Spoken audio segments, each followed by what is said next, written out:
आपने लक्ष्य क्या नक्की किया है? जीवन का लक्ष्य क्या बनाया है? एक सबसे बड़ा लक्ष्य होता है और वो कॉमन होता है wherever you go in the world. स्त्री हो, पुरुष हो, बालक हो, युवा हो, वृद्ध हो, ज्ञानी हो, मूर्ख हो, कोई भी धर्म का हो, पूरे विश्व में, और न केवल इंसान, प्राणी मात्र का यह कॉमन लक्ष्य है। क्या? सुखम में भूयात दुखम में मा भूत। हमारे जीवन में सुख हो, हम सुखी हों, हम दुखी न हों। राइट? यह तो कॉमन बात है ना सब में।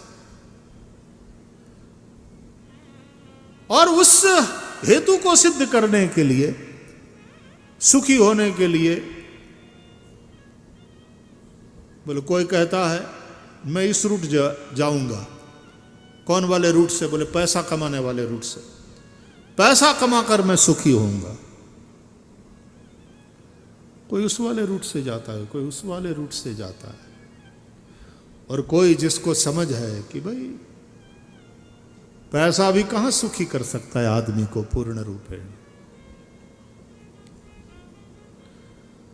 वो अध्यात्म वाले मार्ग से निकलता है, वो समझता है, उसने सुना है, उसने जाना है, उसने समझा है कि वास्तव में हम स्वयं सुखरूप हैं, सुख भीतर ही है। सुख के लिए अन्य बाह्य संसाधनों की जरूरत नहीं है, वो तो सुविधा के लिए हम करते हैं, बाकी सुख तो भीतर है। तो हम अपने जीवन में सुख हो, कोई दुखी ना हो। अच्छा, दुखी होते हैं लोग धन के अभाव में, संतति के अभाव में, आरोग्य के अभाव में। अतः हम लोगों ने प्रार्थना एक सबने मिलकर के करी है हमारे सनातन धर्म में। हम लोग भी करें, क्योंकि यही एजेंडा है, यही जीवन का लक्ष्य है। व्यवहार जगत में हम सब मिलकर के ये प्रार्थना करते हैं। क्या कहते हैं? यही स्वस्थ और कॉमन हम सब की कामना है। सर्वेत्र सुखिनः सन्तु, सर्वे सन्तु निरामयाः, सर्वे सन्तु निरामयाः, सर्वे भद्राणि पश्यन्तु,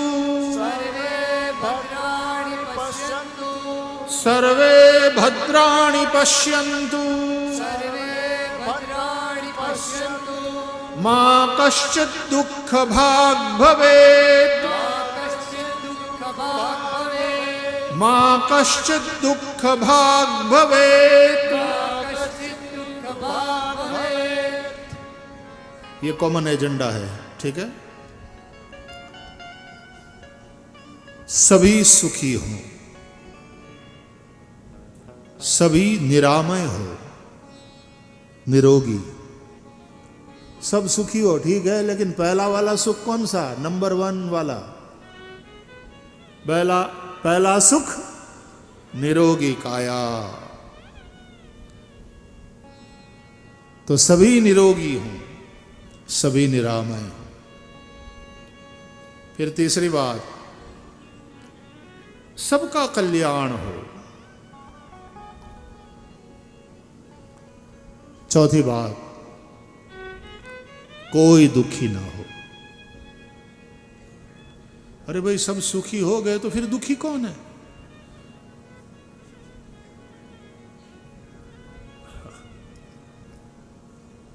मन का खेल ऐसा है कि इसके पास भी सब कुछ है और उसके पास भी सब कुछ है, सब सुखी है, लेकिन उसमें से एक दुखी है। क्यों? क्योंकि वो उसका सुख देख नहीं पाता, इसलिए दुखी है।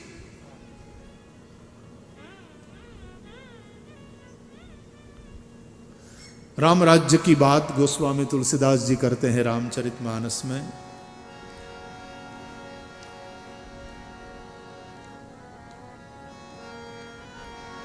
बोले राम राज्य में कोई दुखी नहीं था, कोई दीन नहीं था। राम राज नभगेश सुनु, हे नभगेश, हे गरुड़। राम राज्य में कोई दुखी नहीं है, कोई दीन।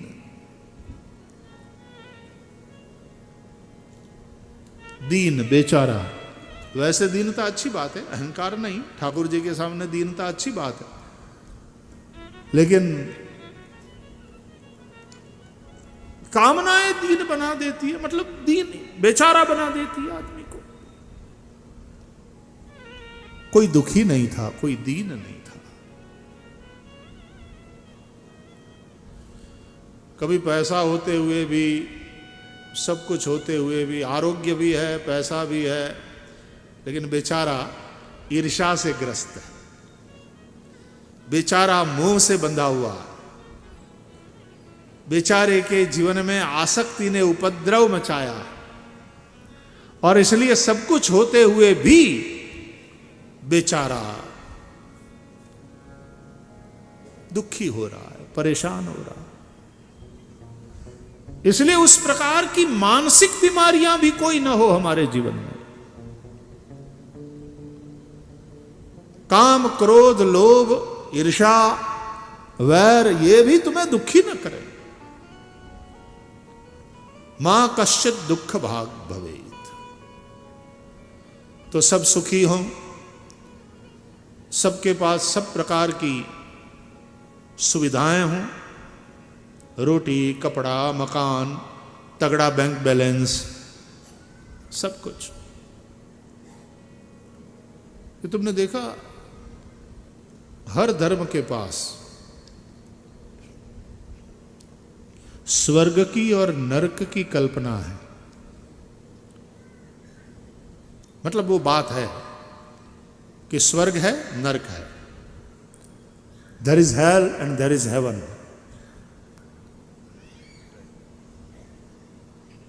जन्नत भी है और जहन्नुम भी है। चाहे इस्लाम हो, चाहे ईसाई धर्म हो, चाहे हम हिंदू धर्मावलंबी हो, स्वर्ग और नरक की बात करते हैं। बोले पाप करने वाले नरक में जाते हैं, जहन्नुम में जाते हैं, और वहां जाकर मौज करते हैं। बोले नहीं, वहां बड़ा दुख उन्हें भोगना पड़ता है। भागवत में भी आपको स्वर्ग की बात जितना विस्तार से नहीं कही गई भागवत में, उतना विस्तार से नरक के विषय में बताया गया है। 5वें स्कंद के अंत में नरक का वर्णन है भागवत में। किन किन लोगों ने पूरी भागवत पढ़ी है घर पर? पूरी भागवत पढ़ी हो, हाथ उठाओ, जरा ठीक से उठाओ, मुझे पता चले। थोड़े बहुत लोग हैं जिन्होंने पूरी पूरी भागवत पढ़ी है। तो 5वें स्कंद के अंत में व्यास भगवान ने नरक का वर्णन किया। और नरक भी 28 प्रकार के हैं। 28 नरकों के नाम हैं। तामिश्र, अंधतामिश्र, रौरव, कुंभिपाक, कृमिभोज इत्यादि। अलग अलग पाप कर्म करने वालों की अलग अलग नरक में गति होती है, और वहां पाप की सजा, पाप का दंड उन्हें जो दिया जाता है और जो कष्ट भोगना पड़ता है नरक में, उसका वर्णन।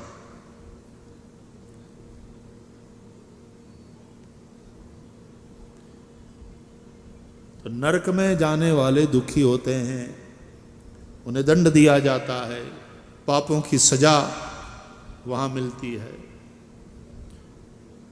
नरक, हेल, जहन्नुम और स्वर्ग की विभावना है। तो स्वर्ग में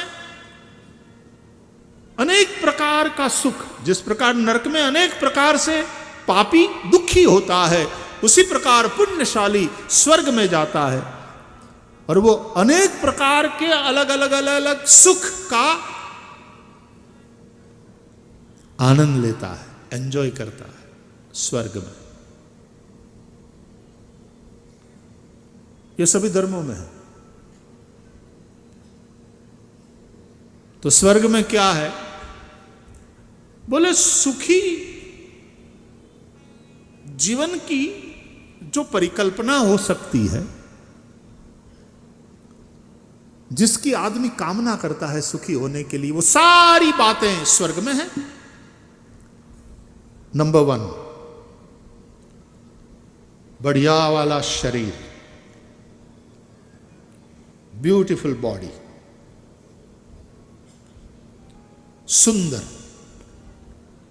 सौष्ठव,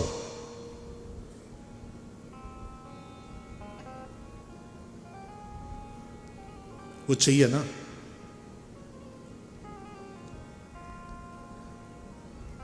ऐसा सुंदर दिव्य शरीर स्वर्ग में प्राप्त होता है। ठीक, फिर रहने के लिए बढ़िया से बढ़िया भवन, सब सुख सुविधाओं से युक्त।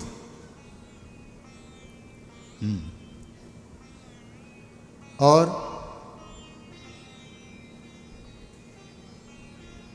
अमृत, स्वर्ग में दिव्य शरीर धारण करके उन्हें अमृत भोज, भगवान का एक नाम अमृत स्वरूप है और अमृत का अशन करने वाले अमृतांशु भी है, अमृताशी ये भी है। बढ़िया से बढ़िया भोजन मिले, बढ़िया वाला खाना, यही चाहते हो ना सुखी होने के लिए। टेस्टी, हाइजीनिक, हेल्दी फूड पर्याप्त मात्रा में मिले, वो है स्वर्ग में। फिर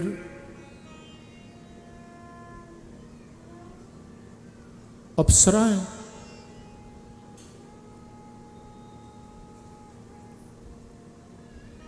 हिंदू धर्म में भी स्वर्ग में अप्सराएं हैं, ये वर्णन है।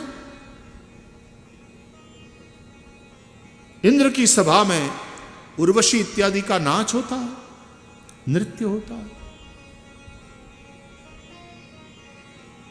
कुछ अप्सराओं के नाम तो बड़े प्रसिद्ध है, जैसे उर्वशी, जैसे रंभा, प्रमलोचा, अप्सराएं हैं।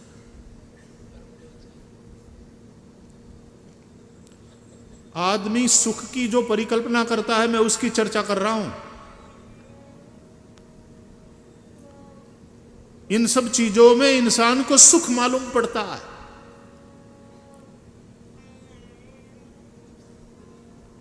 और ये बोले बीमार हो गए तो बढ़िया वाली मेडिकल सर्विसेज उपलब्ध होनी चाहिए।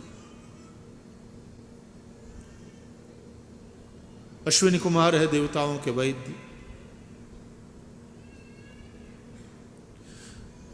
धन्वंतरी के पास सब प्रकार की औषधि है।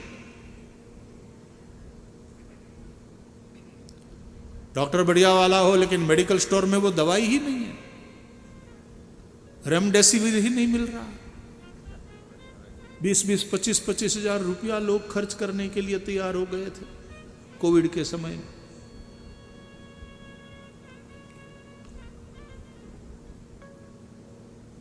तो मेडिकल फैसिलिटीज बढ़िया वाली होनी चाहिए। ओके, वो स्वर्ग में है। भगवान धन्वंतरी है, औषधियों का भंडार है उनके पास। अश्विनी कुमार जैसे वैद्य है, कुशल डॉक्टर्स, बढ़िया वाली औषधियां। और क्या चाहिए? विमान चाहिए, विमान आने जाने के लिए। तो स्वर्ग के देवता विमान में जाते हैं। हमारे शास्त्रों में ऐसा वर्णन है कि देवता विमान में जहां जाना होता है उनको वहां पहुंचते हैं।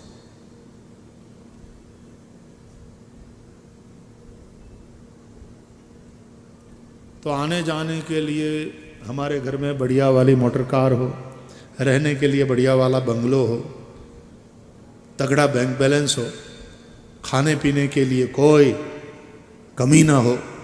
अरे हमारे घर में भी आने वाला कोई भूखा कभी न जाए।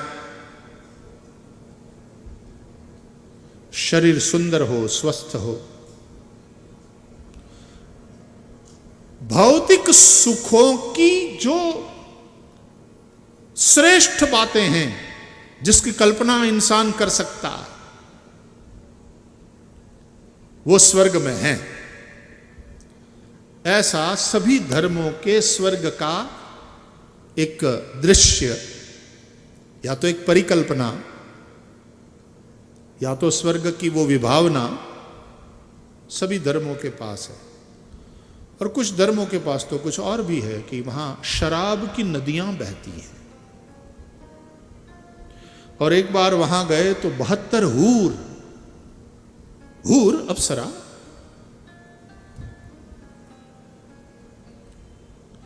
तो वहां 72 हूर की बात है। लेकिन हूर तो हिंदू धर्म में भी है अप्सरा। तो कईयों को सुख उसमें नजर आता है, बोले वहां शराब की नदियां बहती है। अब अध्यात्म धर्म जिन चीजों से तुमको दूर रहने के लिए कह रहा है, कई लोगों को उसमें सुख नजर आता है। तो स्वर्ग की परिकल्पना में ये सारी चीजें शामिल की गई हैं कि वहां हूरें भी हैं, वहां शराब की नदियां बहती है, सब प्रकार का सुख सुविधा वहां पर है।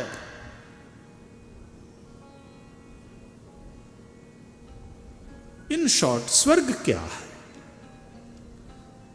सर्व प्रकार की भौतिक सुविधाओं से युक्त जीवन।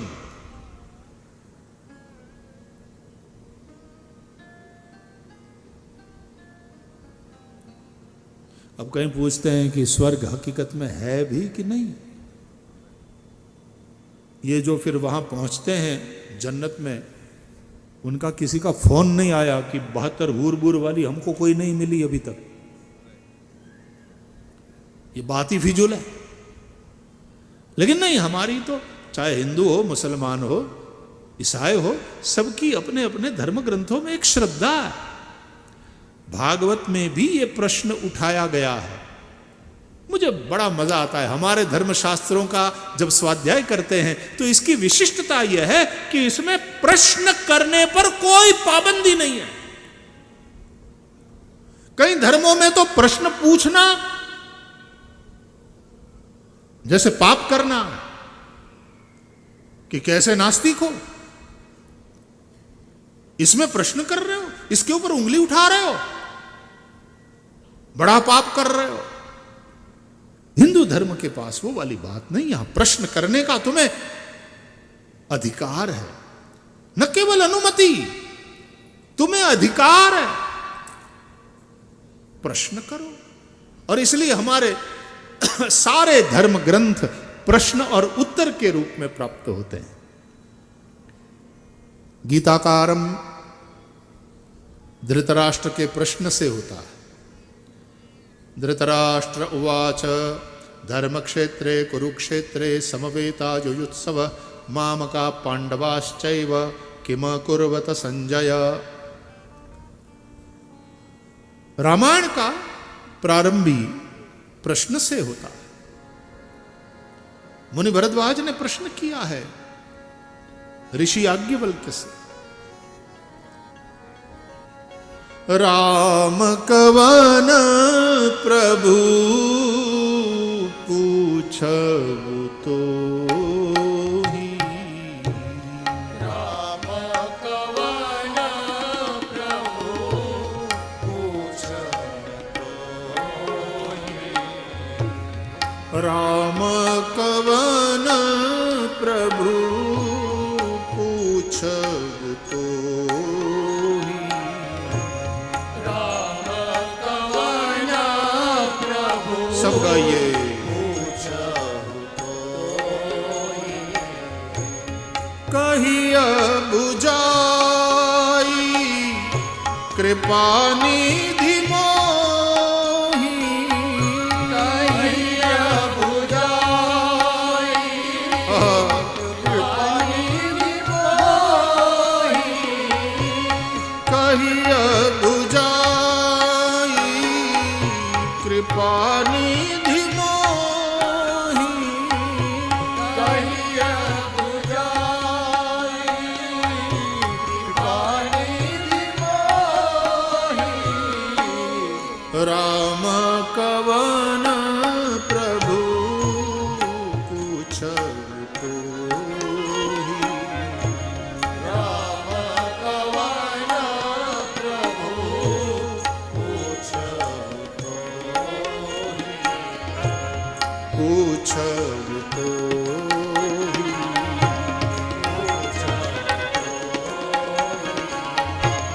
पूछबु तोहि।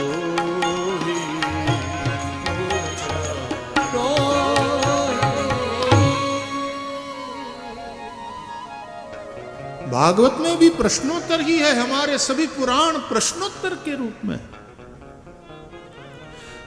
प्रश्न पूछने की न केवल अनुमति, प्रश्न पूछने का तुम्हारा अधिकार और उस अधिकार का आदर। यदि कोई प्रश्न करे पहले हां एक विवेक है कि अनुमति लिया जाए, क्या मैं पूछ सकता हूं, मन में संशय है। नाथ एक संशय बड़ मोरे कर गत वेद तत्व सब तो। ये विनम्रता अपेक्षित है, क्योंकि तुम प्रश्न तो करो, अगला जवाब दे न दे उसकी मर्जी। You can not force him और हर। ये कोई गवर्नमेंट की कोई एजेंसी तो नहीं है ना कि जवाब देने के लिए तुमने आरटीआई करी तो इतने दिनों में जवाब देने के लिए बाध्य है, नहीं तो एक्शन लिया जाएगा। कि तुमने किसी संत से प्रश्न पूछा गीता के लिए और ये नहीं कह सकते 15 दिन में जवाब चाहिए महाराज, नहीं तो एक्शन लिया जाएगा। ये नहीं होता है। धर्म क्षेत्र में एक विवेक, एक विनम्रता। क्या हम प्रश्न कर सकते हैं? तो अनुमति मिलती है, पहले अनुमति, और उनकी अनुमति मिलते ही तुम अपने अधिकार का प्रयोग कर सकते हो। जब अनुमति मिले तब अधिकार का प्रयोग होता है।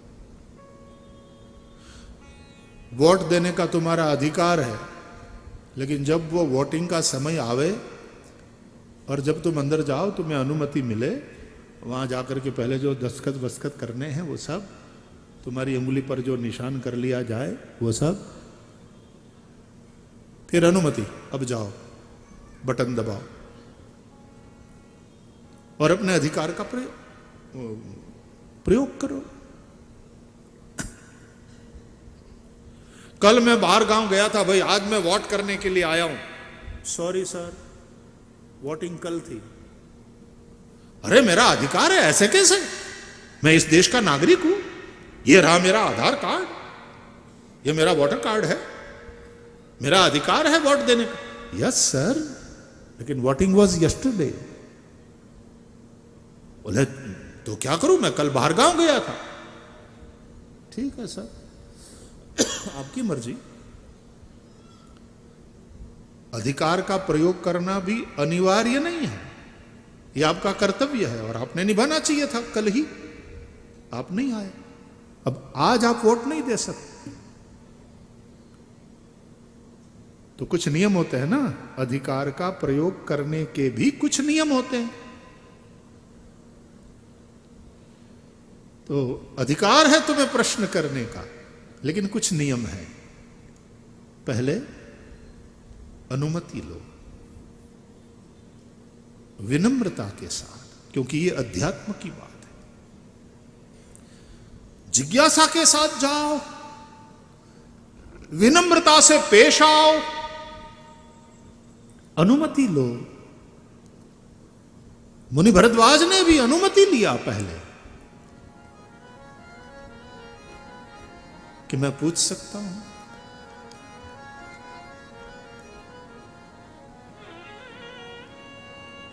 और फिर जब प्रश्न पूछा जाए तो पूछने में जिज्ञासा होना चाहिए, जानने की इच्छा।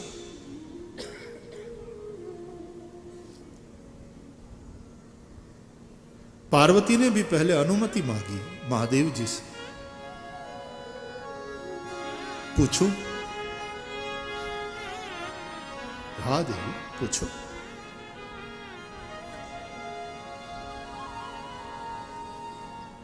और जब प्रश्न पूछा जाता है सुयोग्य सुपात्र श्रोता या तो शिष्य के द्वारा, और उस पूछे हुए प्रश्न से यदि वक्ता गुरु प्रसन्न होता है तो समझ लो तुम्हें समाधान मिलेगा। पार्वती ने जब प्रश्न पूछा तो महादेव प्रसन्न हुए। धन्य धन्य गिरि राजकुमारी,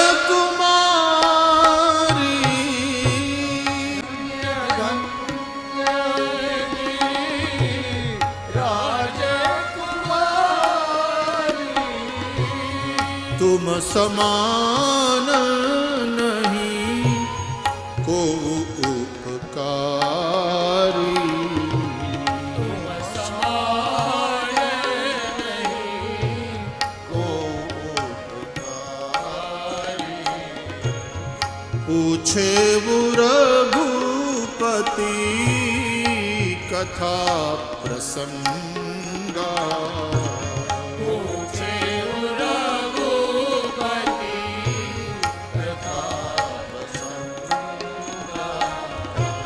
सकल लोक जग पावन गंगा, सकल लोक जग पावन गंगा।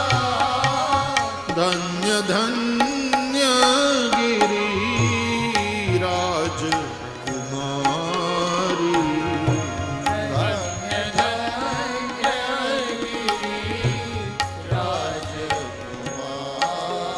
गिरिराज कुमारी, गिरिराज कुमारी।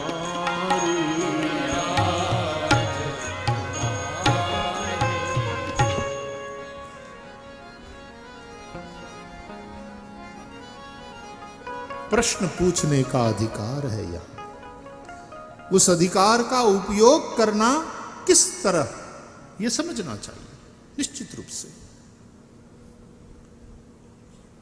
तो भागवत में भी प्रश्न उठाया गया कि क्या हकीकत में स्वर्ग और नरक है? सभी धर्म स्वर्ग नरक की बात करते हैं,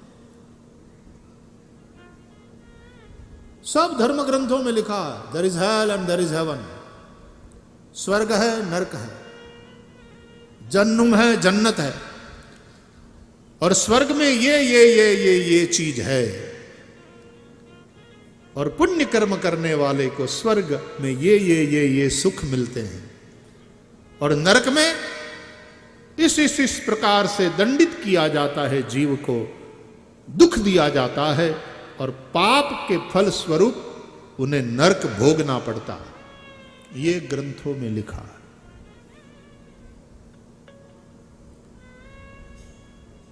आजकल का कोई पढ़ा लिखा आदमी या मेरे कॉलेज में जाने वाले भाई बहन, इनके मन में ये प्रश्न उठ सकता है कि हकीकत में इन पोथियों में, इन धर्म की पुस्तकों में जो लिखा है, क्या वो हकीकत में है? क्या वो सत्य है? क्या हकीकत में स्वर्ग नरक है?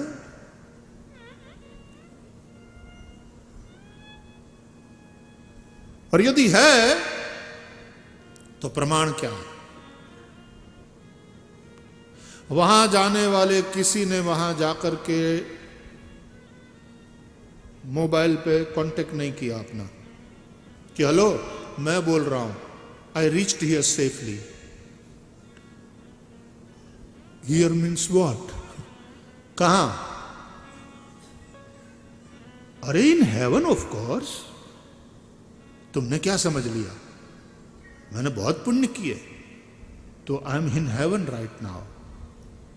Okay, how is the haven? कुछ एक्सप्लेन करो ना यार। अरे क्या बताएं, it's so beautiful, neat and clean, beautiful houses here,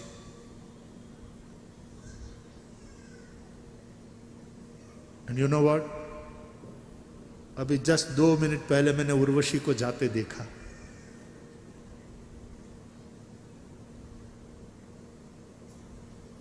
पंद्रह मिनट पहले यहां का एक आदमी आकर के मुझे बोल के गया कि कल शाम 5 बजे स्वर्ग के राजा इंद्र के साथ अपॉइंटमेंट फिक्स हुआ है आपका, आप आ सकते हैं और इंद्र से मिल सकते हैं। अभी थोड़ी देर पहले जैसे होटल में सब होते हैं परिकर, परिचारक, उसी तरह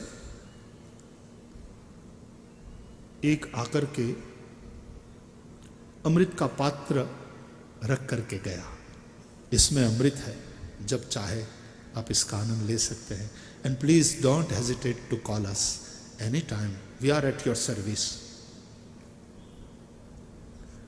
ऐसा कोई फोन वहां से आया जो स्वर्ग में गए हैं? हमने नाम के आगे लिख दिया स्वर्गीय फला फला। आर यू श्योर वो स्वर्ग में ही गए हैं? और गए हैं तो फिर वहां से कोई फोन आया, कोई चिट्ठी आपको मिली कि हम पहुंच गए हैं सुरक्षित?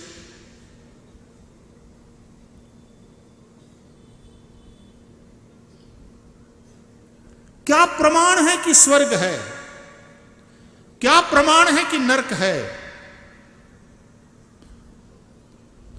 और इस स्वर्ग की बातों से लोगों को बहुत बहकाया जा सकता है, और यही होता है।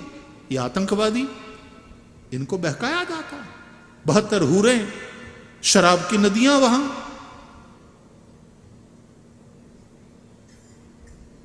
और आतंक रूपी अधर्म को धर्म बताया जाता है, ब्रेन वॉश किया जाता है। क्या हकीकत में स्वर्ग है, नरक है?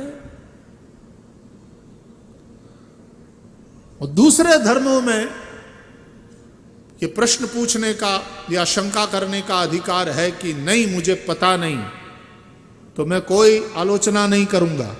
लेकिन हिंदू धर्म में ये अधिकार तुमको है कि तुम प्रश्न पूछ सकते हो, तुम संशय कर सकते हो। यह हिंदू धर्म की विशेषता है। अरे संशय और तो और स्वयं भगवान शंकर की अर्धांगिनी भवानी वो संशय करती है। लिखा है रामायण में,